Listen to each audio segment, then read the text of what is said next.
कि अच्छा बहुत सारे ऐसे लोग हैं जो ये सब अफोर्ड नहीं कर सकते, उनको ये एक एक्स्ट्रा खर्चा लग रहा होता है, तो उनको घर में ऐसी कोई चीज़ें आप बता सकती हैं, कोई 4 से 5 चीज़ें या 4 से 5 एक्सरसाइज या कुछ भी, कि वो अपने बेली फैट को कंट्रोल भी कर सकें और उनके लिए ईजी भी हो जाए। अच्छा, एक्सरसाइज अगेन मैंने आपको बताया है कि हेल्प नहीं करती है उस तरह से बेली फैट में, अनलेस एंड आपका फैटी लिवर ना हो या थायराइड ना हो, वो आपको 20 to 25% जो है वो हेल्प करती है।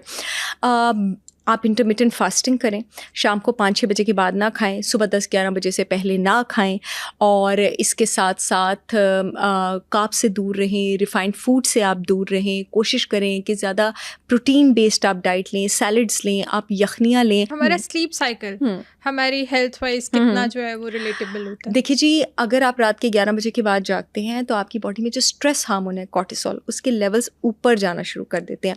अब जो कॉर्टिसोल है वो इनडायरेक्टली प्रोपोर्शनल है आपके रिलैक्सेशन हार्मोन मेलाटोनिन से। मेलाटोनिन वो रिलैक्सेशन हार्मोन है जो आपके दिमाग का एक हिस्सा हाइपोथैलेमस सिक्रीट करता है जब आप रात को रेस्ट करना चाहते हैं और आराम करना चाहते हैं। अगर आप रात को जागते रहेंगे 11 बजे के बाद तो आपका मेलाटोनिन ऊपर नहीं जाएगा और आप अपनी बॉडी का पूरा बायोलॉजिकल क्लॉक डिस्टर्ब कर देंगे। अब कॉर्टिसोल जब ऊपर जाता है वो इंसुलिन को भी ऊपर लेके जाता है और ग्रोथ हार्मोन को नीचे लेके जाता है। अगर आपका कद बढ़ गया, आप बड़े हो गए, उसका ये मतलब नहीं है कि अब उसके बाद आपको ग्रोथ हार्मोन की ज़रूरत नहीं है। ग्रोथ हार्मोन की ज़रूरत आपको अपनी रिपेयर के लिए, रीजनरेशन के लिए। बहुत बड़ा एंटी एजिंग हार्मोन है। जो लोग रात को जल्दी सोते हैं बहुत देर से बूढ़े होते हैं। आप दुनिया के सारे एंटी एजिंग ट्रीटमेंट्स यूज़ कर लें, जिनके मैं बिल्कुल भी हक में नहीं हूँ, लेकिन अगर आप रात को सारी देर तक जागेंगे तो इतनी जल्दी आपको क्रोज फीट आएंगे और इतनी जल्दी आपको रिंकल्स आएंगे, क्योंकि जो रात को जागने से जो आपका स्ट्रेस हार्मोन बढ़ता है वो ग्रोथ हार्मोन को नीचे लेके जाता है। जो लोग कार्ब से दूर रहते हैं, अब तक माशाल्लाह मैं 40 के करीब हूँ, मुझे क्रोज फीट नहीं आए। मैंने ज़िंदगी में कभी बोटॉक्स या कुछ नहीं लगवाया, फिलर नहीं लगवाया, अल्लाह का शुक्र है। सिर्फ रात को जल्दी सोना, सुबह जल्दी उठना, खाना नीट खाना और अपने काम से काम रखना। वाह! अगर मैं आपकी डाइट पूछूं पूरे दिन की, तो हाँ जी, प्लीज़ शेयर करें कि जी। आपकी जो इतना यंग रहने की माशाल्लाह और इतना एक्टिव रहने की जी। क्या डाइट है इसके पीछे? मैं दिन में 2 मील्स लेती हूँ। अगर मैं सुबह 9 बजे नाश्ता कर लूँ तो फिर दोपहर को 3 या 4 बजे मैं खा लेती हूँ और मैं अपनी मील ख़त्म कर लेती हूँ। अगर मेरा नाश्ता 11 बजे हो फिर मैं डिनर 5 से साढ़े 5 के बीच कर लेती हूँ। जो मेरा नाश्ता है वो हमेशा एग बेस्ड होता है। अभी नाउ आई एम 38, जब तक मैं 36 थी मैं 2 अंडे खाती थी डेली। अब मैं 1 अंडा खाती हूँ और मैं एक छोटी-सी अपनी मेरी ब्रांड होलिस्टिक विज़डम बाय सार चावला का जो आटा है ग्लूटेन फ्री, उसमें मैंने काफ़ी अनाज डाले हैं, ज्वार, बाजरा, मकई, जौ एंड बेसन। उसकी मैं बिल्कुल एक छोटी सी सीधी साइज से भी छोटी चपाती लेती हूँ। मेरा अपना शुगर फ्री पीनट बटर आटा भी है, 1 टेबलस्पून मैं पीनट बटर का लेती हूँ। अगर पीनट बटर का मैं 1 टेबलस्पून ना लूँ तो मेरा सिद्दर शहद है मेरी अपनी ब्रांड का, उसका मैं 1 टेबलस्पून ले लेती हूँ। डिनर में मैं मोस्टली गोश्त खाती हूँ। हफ्ते में 4 या 5 दिन मैं भुना हुआ ठीक ठाक गोश्त खाती हूँ, या मैं बीफ स्टेक खा लेती हूँ, या मैं चिकन और फिश जो है वो ले लेती हूँ। बिल्कुल ठीक है।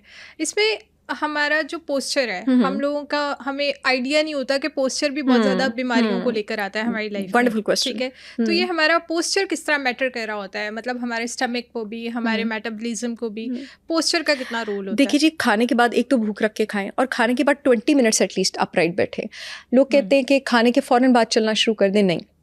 खाने के फ़ौरन बाद आपने चलना नहीं होता, आपका स्टमक इस वक्त चल रहा है, वो काम कर रहा है। आपने 20 मिनट्स अपराइट पोजीशन में बैठना है, और एक ये वॉलंटरी हैबिट है, ये इसको आप अपना रिफ्लेक्स बनाएं, इसकी आप आदत डालें।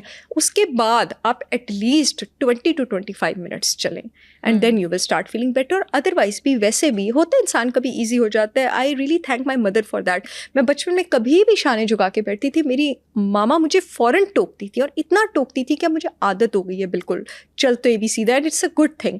आप अपने आप को कभी भी आदत डाल सकते हैं। आदत क्या है, वो तो कभी भी चेंज हो सकती है डिटर्मिनेशन और विल पावर से। कोशिश करें हमेशा अपराइट बैठने की, इन अ गुड पोजीशन, और बहुत ज़्यादा ना बैठा करें। देखिए जी, अगर आप 2-2, 3-3, 4-4 घंटे, कुछ लोगों की होती है सिटिंग जॉब्स, मेरी भी सिटिंग जॉब है, मीटिंग करनी है, पेशेंट देखने हैं, लेकिन मेरी हमेशा कोशिश होती है कि पेशेंट्स को 5 मिनट्स का ब्रेक दे दी जाए और मैं उस 5 मिनट्स में ऑफिस में खड़े होकर वॉक करना शुरू कर दूँ।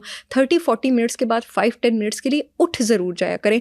एक बेहतरीन आदत जो आपके डाइजेस्टिव सिस्टम को स्पीड अप कर देगी, एक लास्ट बात मैं बताना चाहूँगी, सुबह उठ के 1 से 1.5 घंटा वॉक ज़रूर करें।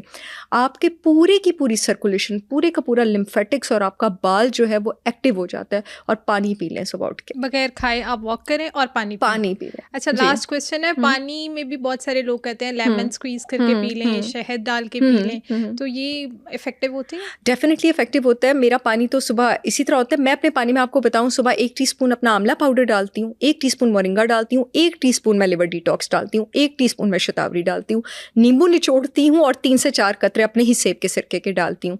आप सब चाहें तो आप इस रूटीन को फॉलो कर सकते हैं। आपको अपना पेट हल्का लगेगा, साथ चिपका हुआ लगेगा, मूड अच्छा लगेगा, एनर्जी ऊपर लगेगी और आप हैरान हो जाएंगे कि उठने के बाद 3-4 घंटे तक आपको भूख नहीं लगेगी।